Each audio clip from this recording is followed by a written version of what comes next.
Well, shocking scandals, sudden emergencies. Church leaders face all sorts of unpredictable challenges.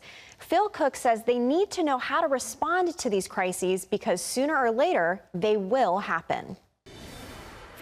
Author and CEO Phil Cooke says in today's digital culture, the opportunities for crises in a church or organization is amplified. Knowing how to respond quickly and appropriately is critical. I believe it's not if a crisis will happen, it's when a crisis will happen. In his latest book, Church on Trial, Phil gives you the tools to manage the unexpected so you can help your church or organization survive and move forward. Well, please welcome to the 700 Club, Phil Cooke. Phil, thank you so much for being here with us today. Thank you, Ashley. Appreciate it. This is so needed. Your church is called Church on Trial, how to protect your congregation, mission, and reputation during a crisis. This is important that we talk about because you've mentioned this in one of your videos. It says 27% of people leave not just the church, but the faith entirely. They walk away from Christianity because of how a church or a congregation might respond or not respond to a crisis. Or because the church handled it badly. Right. So, I mean, okay, when we think of a church crisis, sadly, the first thing that comes to so many of our minds is a pastor, a lead pastor, having a moral failure, like an affair or something. If that were to happen in your local church, what should they do? Well, the sexual abuse, the sexual issues, they get the headlines more than anything else, although there's a wide range of crisis problems that happen to churches.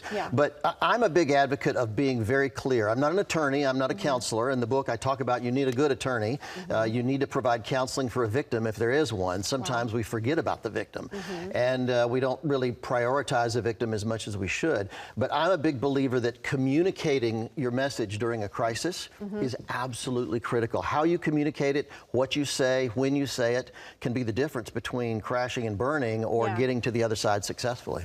Well, how can a church, is it even possible to prevent a crisis like this? Absolutely. I think, and you know, the first third of my book, I talk about building a culture where you can avoid a crisis. I mean, you can't fully avoid a crisis, but it can sure protect you against it. And I'm a big advocate of transparency, not just personal transparency and finances and your relationships and in your calendar and your email and those things, but also even physical transparency. I'm an advocate of let's put windows and glass doors in church offices.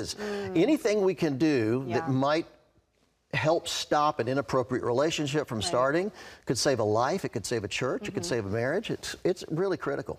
Now, how should pastors be held accountable by their elders and their deacons? Because they should be, but I think sometimes that's forgotten. Like there's so much trust put into the pastor, which I think is necessary, but they have to be held accountable by the other members of the church. How can that happen? And that trust is undermined if they're not held accountable. That's so very important. And I think, you know, if you've decided in your heart you're going to cover something up or sin and keep it quiet, there's not much people can do. And I think you have to intentionally decide, I'm going to be open with the elders. They're going to be open with me. And again, that transparent kind of culture makes a huge difference out there. So I think that it's very important that you have an accountable, transparent culture in the church. And I think you can't underestimate the importance to the congregation. You know, very often we forget about the victim, but we also forget that the congregation is also a victim in many of these cases. They've supported the church, they've given, they've volunteered, they've been a vital part of it, and we need to really take care of them as well. Yeah, absolutely. Well, I think what's so interesting about this is you actually have some sort of a personal experience. I wanted to talk about your father.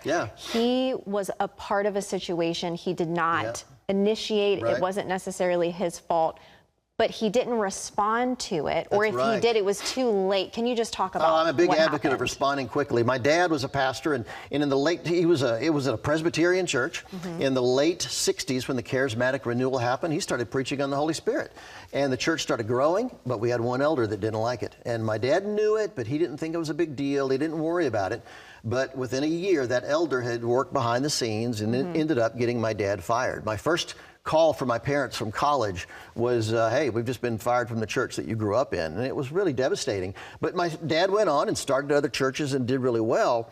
But looking back, I've often thought, had he taken that seriously early on, and again, like you say, it wasn't his fault. It wasn't a scandal with him.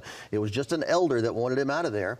I think had he taken it seriously early on, he could have really taken a different direction and made a difference. So whatever type of scandal or crisis happens at a church, the moment to act is now. Yeah, absolutely.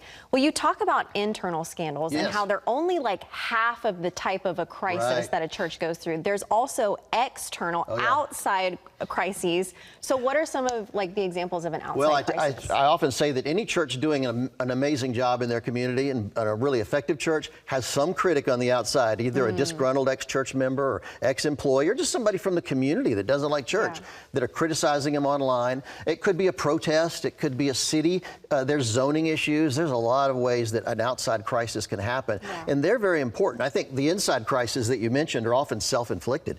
It's from having a sexual relationship with someone. It's from embezzlement.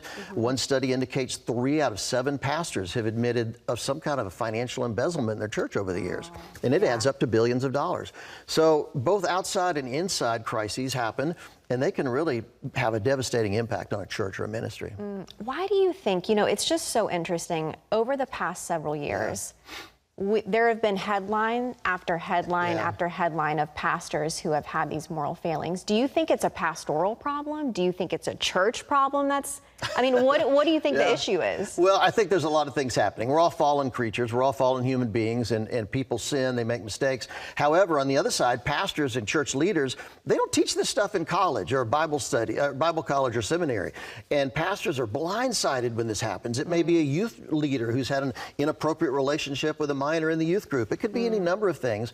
And they just have absolutely no idea how to respond. So if you respond badly, it just makes things worse. And so that's a big part of my book, is to be a reference so church leaders, elders, senior leaders, pastors can have a real guide to how we practically can respond to the crisis to help make things work out in a positive way. Well, what are some of the things that you talk about that churches or ministries should not do in a crisis? Yeah, one of the things in the heat of a crisis, don't spend a lot of time worrying about why it happened. Sometimes I'll go into a church situation where they're having a crisis and all they want to talk about is, how did this happen? Look, let's solve the problem right now. Let's get in deep. Let's solve it. Let's get over it. Then we'll have plenty of time to talk about why it happened.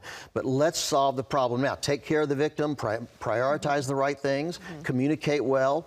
Then we can worry about that. So I always tell churches, don't spend so much time worrying early on about why it happened. Let's solve the problem, then we'll talk about that. Well, I think a lot of the tendency can be for churches to avoid. Just ignore it. Yes. Let's hope it goes away. What would you say to people who have that kind of take on it? It doesn't help. Trying to cover something up, trying to ignore it will always come back and hurt you in the end. It's just, I'm a big advocate of be honest up front, tell the truth, and you may not know the whole story, but as much as you know, tell the truth from the very beginning. That's a critical way to handle a crisis. Definitely. Well, you also talk about in the book how the digital world has just changed so much, especially when it comes to churches and ministries dealing with a crisis. Talk more about that. Well, with social media, there's so many more opportunities now to say something inappropriate, do something inappropriate, a staff member, church member. Oh my gosh, it's opened a door to so much mischief out there that we have to be on guard. I encourage pastors to meet with their teams and talk about these kind of things. Let's get up front with this and talk about how critical this is. I found a church recently that had a youth director that was talking about the old days getting drunk during spring break down in Florida. And I thought, okay, people know he's the youth leader of this church. Maybe we shouldn't talk about that on social media so much. So there's so many things like that it's worth sitting down with your team and really talking about what's appropriate and what's not. Last question, how can churches rebuild trust after a crisis? Well, it's very important not just to communicate the truth of what happened. It's also important to communicate what we've done to fix this so it won't happen again. Maybe it's a youth director problem. Then let's make sure parents understand it's safe to send their kids here because we fixed this problem and we put principles and procedures in place so it doesn't happen again. I'll tell you, building trust, rebuilding trust is really the key. Yeah, Phil, thank you so much for your Thank book. you. I It's appreciate it. timely, like the global church needs this. So thank you you. so much. All right, everyone. Well, you can discover more about how to protect your congregation by getting Phil's latest book. It's called Church on Trial, and it's available nationwide.